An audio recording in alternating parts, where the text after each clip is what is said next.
Hello everyone, नमस्कार मेरे प्यारे दोस्तों। इस वीडियो में हम समझेंगे कि अल्फा पार्टिकल क्या होता है, अल्फा पर चार्ज कितना होता है और अल्फा पार्टिकल का मास कितना होता है।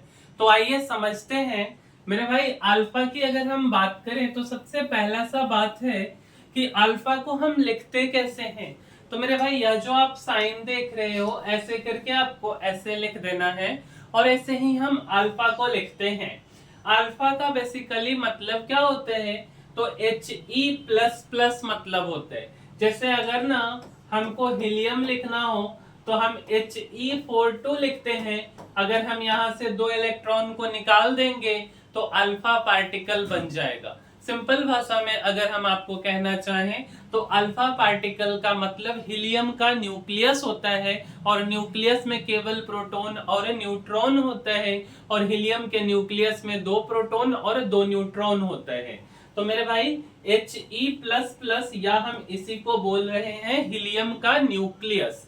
अब देखिए हीलियम के एटम की बात करें तो इलेक्ट्रॉन का संख्या 2। हीलियम एटम को हम कुछ इस तरीके से लिखते हैं, प्रोटॉन का भी संख्या 2 और न्यूट्रॉन का भी संख्या 2। अगर हम इसको फिगर के माध्यम से देखें मेरे भाई, तो यह जो आप देख रहे हो यह न्यूक्लियस है। और किसका न्यूक्लियस है मेरे भाई, तो हीलियम का न्यूक्लियस है। और न्यूक्लियस में है दो प्रोटॉन और है दो न्यूट्रॉन। दो इलेक्ट्रॉन है जो कि हीलियम के आउटर मोस्ट सेल या ऑर्बिट में चक्कर लगा रहे हैं। अब क्या होता है ना कि यहाँ पे हमें कुछ आयोनाइजेशन एनर्जी देना पड़ता है डेल्टा एच के फॉर्म में, तब इलेक्ट्रॉन बाहर हो जाता है। तो यहाँ पे लिखा हुआ है हीलियम और यहाँ पे हम डेल्टा एच जो कि आयोनाइजेशन एनर्जी दिए, तो हीलियम से इलेक्ट्रॉन बाहर निकल गया और He++ बन गया, मतलब कि दो प्रोटॉन और दो न्यूट्रॉन। हम इसी को हीलियम न्यूक्लियस बोलते या अल्फा पार्टिकल बोल देते। अब बात आता है कि चार्ज कितना होगा अल्फा पार्टिकल पे। मेरे भाई जैसा कि अभी आपने को हमने बताया कि न्यूट्रॉन पे चार्ज 0 होता है या नो चार्ज होता है। तो न्यूक्लियस में प्रोटॉन और न्यूट्रॉन है, तो केवल दो प्रोटॉन के चार्ज के बराबर अल्फा पार्टिकल पे चार्ज होगा। अब बात आता है कि प्रोटॉन पे कितना चार्ज होता है, तो प्रोटॉन पे 2 यूनिट का पॉजिटिव चार्ज होता है। इसीलिए हम बोल सकते हैं कि +2e जो चार्ज है वह अल्फा पार्टिकल पे चार्ज है। और E का वैल्यू 1.602 गुने 10 के पावर माइनस के 19 कूलम्ब।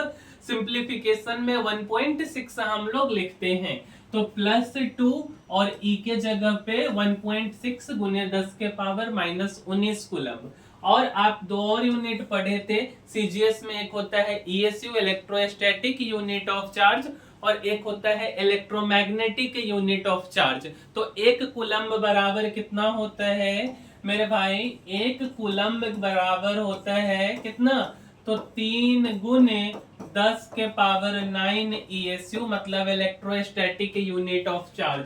तो यहाँ पे +2 3 से जब गुना करेंगे तो 1.6 गुने 3, 4 गुण का 8 और 10 के पावर माइनस के 19 और प्लस का 9, 10 के पावर माइनस 10 ESU। ठीक है, तो यह सीजीएस यूनिट है। अब बात आता है कि मास कितना होगा अल्फा पार्टिकल का। तो मास ऑफ अल्फा हम लोग रिप्रेजेंट करते हैं m अल्फा।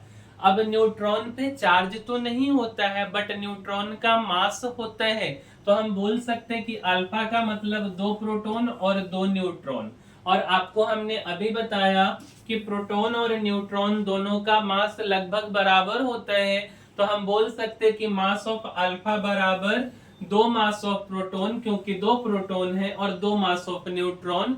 हम इसी को लिख सकते हैं 4 मास ऑफ प्रोटॉन, या मेरा मन करेगा तो हम लिख देंगे 4 मास ऑफ न्यूट्रॉन, क्योंकि दोनों बराबर है। अब हमने ना मास ऑफ प्रोटॉन के बारे में क्या बताया था कि अगर हम मास ऑफ प्रोटॉन लिखते हैं तो वह हो जाता है 1837 टाइम्स मास ऑफ इलेक्ट्रॉन। तो मास ऑफ अल्फा को अगर हम इलेक्ट्रॉन के तुलना में लिखना चाहें तो मास ऑफ अल्फा बराबर 4 गुने 1837 टाइम्स मास ऑफ इलेक्ट्रॉन। जब आप 4 से गुना करेंगे तो मास ऑफ अल्फा हो जाएगा 7348 मास ऑफ इलेक्ट्रॉन। अगर हम इसको और सिंपल करना चाहें तो 4 और 1.672 ठीक है इंटू 10 के पावर माइनस के 27 केजी होता है मास ऑफ अल्फा पार्टिकल। यह बात कैसे आ गया? तो 4 मास ऑफ प्रोटॉन, तो मास ऑफ प्रोटॉन के जगह पे हमने इस वैल्यू को लिख दिया, तो यहां से यह आ गया। अब मेरे भाई वीडियो में तो ये हो गया मास ऑफ अल्फा पार्टिकल के बारे में, लेकिन मेरे भाई वीडियो में आगे बढ़ने से पहले अगर आप कोई स्किल सीखना चाहते हो तो आप हमारे इस चैनल को, कुणाल राज वाले चैनल को सब्सक्राइब करो। और इस चैनल पे यार फाइनेंस से रिलेटेड हम वीडियो बनाते हैं, और अगर आपको अच्छा लगता है तो थोड़ा सा समय आप इसके लिए भी निकालो और देखो। अगर आपको अच्छा लगेगा तो आप इसको पढ़ करके कुछ नॉलेज हासिल करो, जरूर आपके लाइफ में कुछ बदलाव होगा।